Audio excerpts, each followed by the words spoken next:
Out here with Atwater Farms. I am working on getting this camera and gimbal set up right now, so bear with me. I am trying to multitask here. Okay. Um, we are out here with Atwater Farms, Brad and Clint Hagen of Ubley, Michigan. They have their 72 row DB120 that they essentially stripped down this last winter.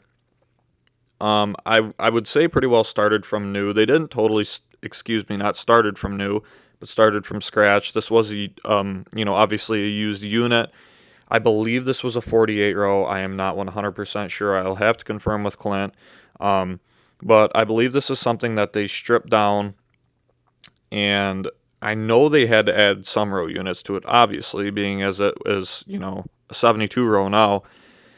Boy. I probably shouldn't throw that in the neighbor's field. I guess I'm going to leave it there. But yeah, we're going to jump in the cab. He's going to take us along and kind of show us what it takes to run this machine, what it looks like in the cab, and just kind of go from there. So when he gets into this pass, I will let him take the floor. So from the cab, we're running obviously 7.5 mile an hour, 7.5 to 8. 120-foot planter, 72 rows. This is the entire screen. This is all there is. One screen runs the whole machine. Right now we're not running variable rate population. I didn't get a file to load properly, so we weren't going to wait for it. We just want to get going. But everything on here, downforce, that's how much weight we're using per row. Some people might think that's kind of high. We could run a little bit lower and still get close to 100% ground contact, but it seems to make our seed depth more consistent if we run it a little bit firmer. When we work this field up, it's extremely dry on top, crusty, and then wet underneath, so we went extremely shallow. So doing it that way, it just seems to be getting us a better seed placement. So on the tractor side of things, a power shift, what was your opinion on the power shift versus IVT? We just knew we needed more horsepower than a 8000 series was going to provide, so we just have to go power shift with the 9000 series. Right. I mean, I'd love to have IVT in here. That would be fabulous because I'm shifting all day long, but no, I mean, flat ground we would be okay, but we get enough roll to the land that there was times last year, even with 570 for horsepower, I would be down to 4.5, 5 mile an hour. It's just topped right out planting dry beans deep. I was running out of power with this, so the 8R just wouldn't, no way would get it done. So are these all electric drives on this? The 100% electric drives. It's got the speed tubes on it for high speed, all electrically driven. We've got an auxiliary pump up here that runs off of the PTO on the front. We just knew we couldn't pump nearly enough oil to run everything. We've got 5 vacuum fans. We've got the generators, electric generators that are running hydraulically. We've got weight distribution on the frame. Obviously, it's all hydraulic. The blower fans for the CCS tanks. We run 2 because we added the 2 refuge tanks to the front, and that was mostly, we don't plant corn, so we don't go through a lot of seed when we're planting with sugar beets, but we needed the extra ports on the bottoms of the tanks just to feed all the row units. We could only, otherwise you got 32 on the main CCS, and really you should only split them twice, so you're maxed out at 64 rows. So we added those 2 to gain those extra 16 airports going out to the row units. Right, and then how many alternators are on this? 4, if I'm seeing right? I believe is it 3 or 4? I think it's 3. 2 on this wing and 1 over here on this wing. Okay. Now, in terms of kind of capacity, how many acres can you get out of a fill-up on this?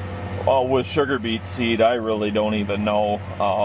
It's got to be 800 probably, 1,000. I mean, if it was filled to the top, sugar beet seed's tiny, so it goes a long ways. So there's a lot of capacity. Now something like dry beans or edible beans? Edible beans I can do just over 100 acres, and we're putting 60 pounds down. 60 pounds? Okay. Yeah. Now, as far as capacity for like, what are you at, 100 acres an hour at 8 mile an hour and smooth going? Yeah, so 7.8 right now, 7.9, it's saying 113 on the go. Okay, yeah. Yeah. So fuel, you're using 20 gallon an hour pretty well, which for what you're getting done probably is still more efficient than a smaller setup in reality, isn't it? Yeah, when you go about, yeah, if you want to put it back to gallons per hour, right, yeah, as you said, we're just shy at 20 here right now. And we're in fairly, it's a little bit of roll to the ground, but it's relatively flat. And then with sugar beet seeds, I don't really have this, it says 1.4 inches. I don't think that's accurate. It's probably closer to 1 to 1.1 inches actual. So it just doesn't pull very hard. You know, you're really not cutting much of a V open to get the seed placed. So yeah, now that the rain's coming, you've kicked it up. You're nearly 9 mile an hour. Yeah, I mean, I don't know. It's just kind of where you start getting comfortable. The faster you do get going, you'll notice once in a while, you'll see the seeding rate either start going crazy on a couple of rows, either high or low or whatever the case might be. Actually, it was worse on the 90 footer. I didn't have as many generators. We got actually more electric capacity on this planter. So on that one, it was always, you started running out of electricity. The meters didn't have enough voltage to get it done. So yeah, as you mentioned, everybody's talking about rain to the west of us here, and we got what looks like 3 passes to get the field done. So we'll just go ahead and kick it up, and hopefully we get done before we get sprinkled on. Actually, I see a couple little drops on the windshield already. Oh yeah. So that's where it definitely holds its place, is when you need to get stuff done. You definitely have the capacity too. How many acres is this field? We're in an 80. So yeah, it'd be 78 acres. So less than an hour and you can have this done. Yeah, yeah. Now, granted, it's a good square field. You don't have poles to work around, anything of that sort. I'm Absolutely sure. right. Yes. I mean, you definitely get better at maneuvering, and with sugar beets anyway, you really have a system that you try to do every single time, so that when you're harvesting, it's more consistent. The harvesters know where to go. Things are more square for the harvesters, so there's always a little bit more of a method to it with sugar beets than any other crop we would plant. But whereas the dry beans, you'll come in with a platform head. Yeah, it doesn't matter how good the square stuff is; it'll still cut. Yeah, it doesn't matter what direction you're going. Yeah. So for your seed closers, those are also electric downforce, or those are hydraulic? My closing wheels? Yes. No, those are just those are spring tension. They actually. are spring. Yeah. Okay. Yep. Now, all the technology on this planter, what made you opt for the simple spring tension closers? Well, we looked at the precision stuff.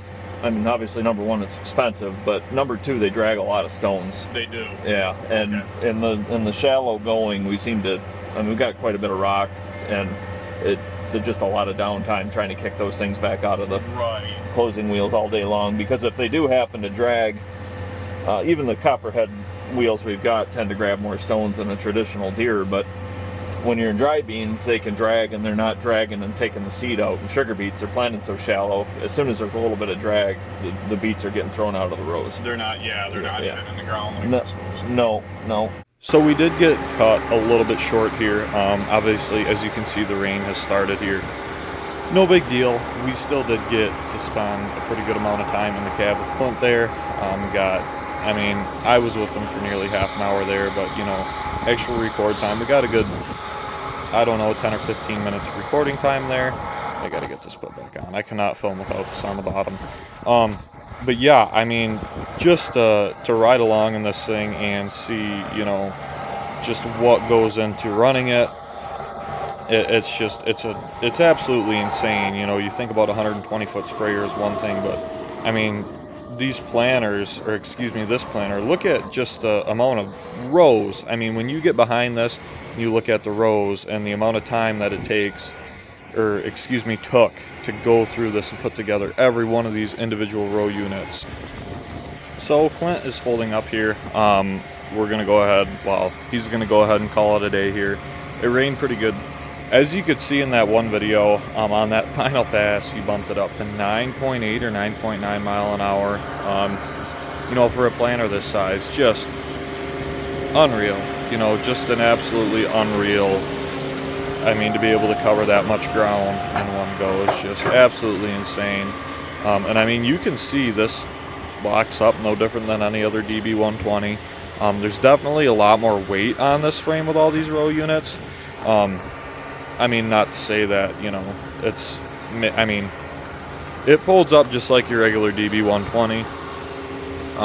And I mean, really, you know, not a whole lot different than any of your other, you know, wing fold planners. I mean, just looking at the amount of ROW units, I've said it 100 times and I'll say it again, but look at the amount of ROW units on this thing. It's just crazy. I'm going to get over here. It's always a little bit cool watching this guy pull out of the field. This is their second year with us. Like I said, I was out here last year. I did not make an in-depth video, you know, but just, yeah, just an absolutely huge planner. So I guess this is going to go ahead. This is going to wrap this up. This will be the last shot of the day. So thank you everybody for tuning in to this video. If you want to see more on this, feel free to drop a comment or let me know.